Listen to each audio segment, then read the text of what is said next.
We are so excited to celebrate 25 years of ministry at Southside Church. What a testimony to God's grace and His faithfulness as He continues to build His church.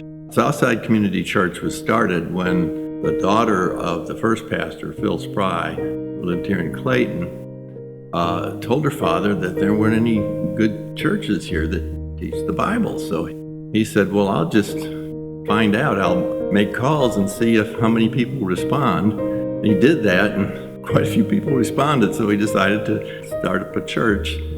We met in a school, which I thought was really cool as a kid because that meant we met in the gymnasium and we could play while they were setting up church every week, and that was just exciting to a 4-year-old. Looking back on it, it was good to be in the school. It was hard at the time. We wanted out of it, just like we often do when we're going through a hard time, because it just meant that we didn't have a building of our own. But the cool thing about being in the school was that in order to meet together as a fellowship outside of Sunday, we had to meet at people's houses.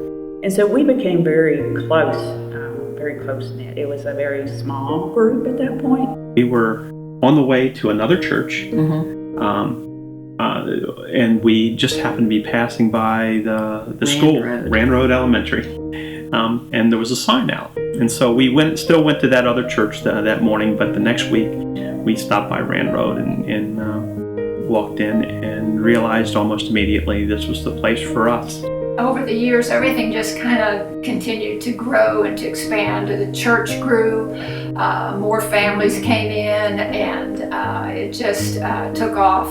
In over 14 years of being part of Southside, one of the things that we've seen change that has been a little saddening is the amount of people that have moved on to different ministries or different churches for whatever reason. But one of the cool things is that some of the families that we've seen join recently, particularly in the last year and a half, has brought a renewed sense of unity. I mean, it's having the Bible given to our kids at a very young age and then letting them grow in their faith. It was as important as what we're getting from the pulpits. Braden and Toby were both born since we've been at Southside, so both dedicated here. Jackson Arbery and Braden have all been baptized at Southside, and it's home.